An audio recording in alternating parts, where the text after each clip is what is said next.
So JuJu Watkins got injured a couple of days ago, and it was literally like, I don't even know if there was contact made. Like, the defender cut off JuJu Watkins, as in the defender played good defense, and like the defender was playing good defense. There was no contact until after she went down. JuJu planted her right leg. I'm guessing she was trying to Euro step because the defender overplayed, or go into the defender, and her leg just buckled. There was no contact to her right leg. It literally just buckled. Like, there is no, obviously that's one thing that everybody's been talking about. And I think it is a complete joke that Mississippi State players are being blamed, or the Mississippi State defender is being blamed for playing defense. Like, it is awful what happened to JuJu Watkins. Absolutely awful. Like, one of the best players in the world. It's never good. It is never good at all, but the defender did nothing wrong. Like, I'm going to show you guys this clip right here. Where is it? Thought I was clicked into it here. The defender did nothing wrong. The defender nudged into her shoulder, maybe. Like, the defender is trying to play this. I'm not even sure this is a foul, by the way. I don't even know if this is a foul. Her right leg, literally, I'm going to show you guys in slow motion what happens here. We're going to watch this in slow motion. So, let's go and watch this in slow motion here. From this point right here.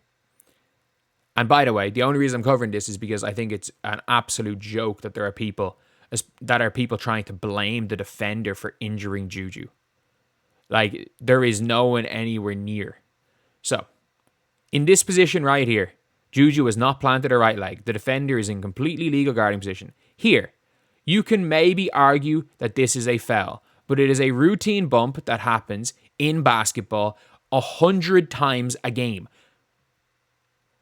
No, everyone's saying, the leg goes in. The reason why this happens is because JuJu gets, like, cheap shotted on the other leg. This is side to side. Before there's any contact with the left leg, her right leg buckles. There's no it is literally as much contact as, see, I have my headphones here. There's about this much contact to JuJu. That much. The contact did not cause JuJu to get hurt from the defender. JuJu planting caused the contact. And that is the scary thing, is that her leg just buckled from underneath her. That is a non-contact injury. Her leg buckled. Like, that's the scary part about this, is it's not like she went flying through the air. Obviously, she comes down, her leg completely buckles in. It's a horrible one. ACL tear 100%. Someone said, dirty looking play. This is not a dirty looking play. There's no contact. Her knee buckled when she went down. There's no contact. There is literally no contact. And again, maybe you could say this amount of contact is contact because it's contact. I'm sorry, like, every basketball player should be, if you're not capable of taking that amount of contact, if that amount of contact is going to cause an ACL tear, every single game, all 24 players would tear their ACL.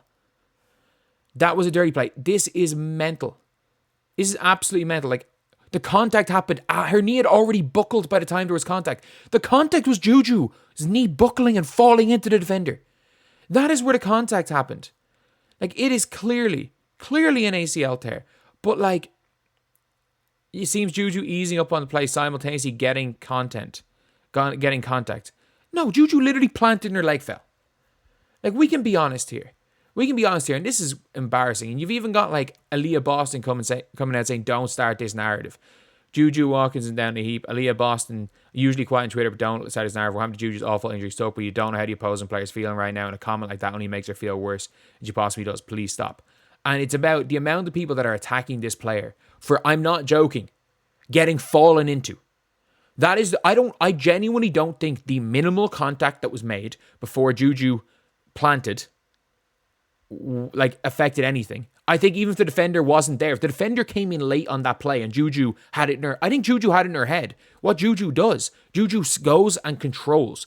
The amount of control JuJu has on her drives, it's her ability to Euro step, it's her ability to kind of take the slow two-step.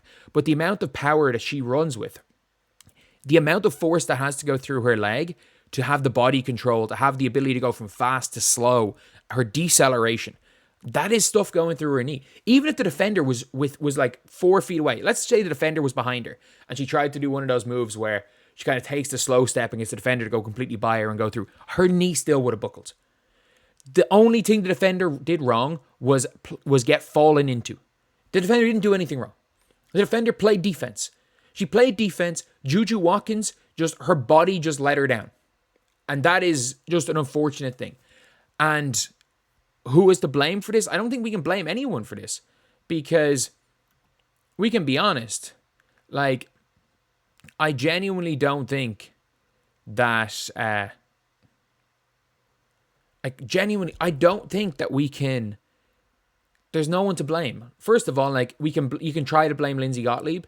I think the person that probably has the most blame is Lindsay Gottlieb for not taking JuJu out the previous game. And obviously JuJu kind of favoring the right leg, but I don't think that mattered in this possession. I think it's just the amount of miles on their legs. The amount of miles on the legs, the amount of force going through their knees. Something slightly off can just cause your leg to buckle. And that's just unfortunate. You can't blame JuJu.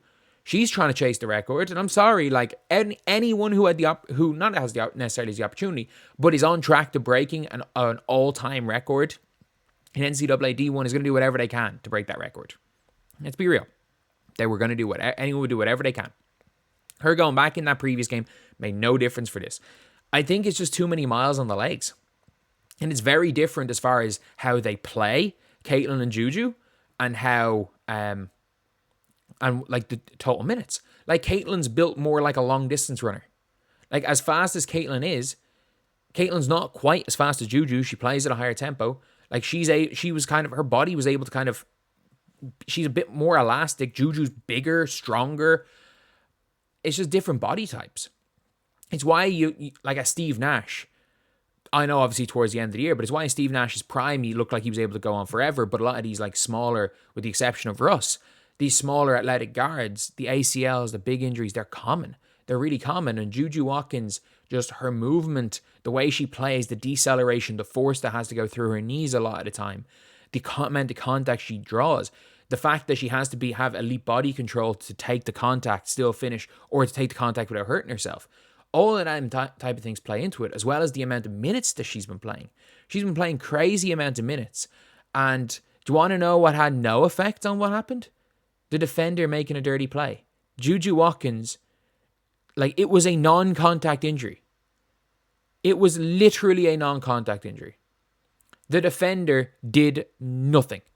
And people are like, oh, the defender played, like, not even the defender did nothing wrong. The defender did nothing. The defender tried to stop an open layup. And then by the time the contact was made with the left leg was because JuJu fell into her after her knee buckled. Like, this is just, it's an embarrassing thing. Especially because, and these are young players.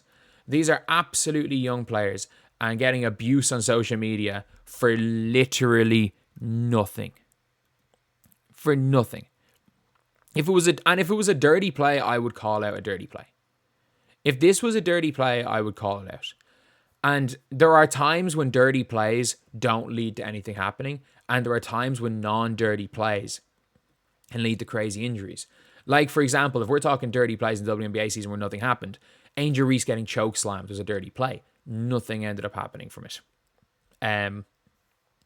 Like, there's plenty of dirty plays where nothing happens. Like, again, the Caitlin Clark diamond to shield shove in the back, or the Caitlin Clark hip check from Kennedy Carter. Nothing did happen in them. But we've seen plenty of people get hurt on non-dirty plays that are just happen in basketball. And this is not only, you could argue, one of them, a basketball play. This was a non-contact injury. This was a non-contact injury. I cannot believe a player is getting blamed for a non-contact injury. Like, and I don't think there's point in the blame game. Like, if Lindsay Gottlieb had have basically taken JuJu out and rested JuJu all that time, she would have the fans killing her she would be she's the reason why JuJu's not able to break the scoring record. That would be an issue. And then obviously JuJu's not going to sub herself off, so Lindsay Gottlieb's not going to do it. And unfortunately, just the amount of minutes, the amount of contact she's taken throughout the year, just everything. Obviously, it was just one too many times to plant her full way through her knee and it buckled. So yeah, that's the video. I'll see you guys.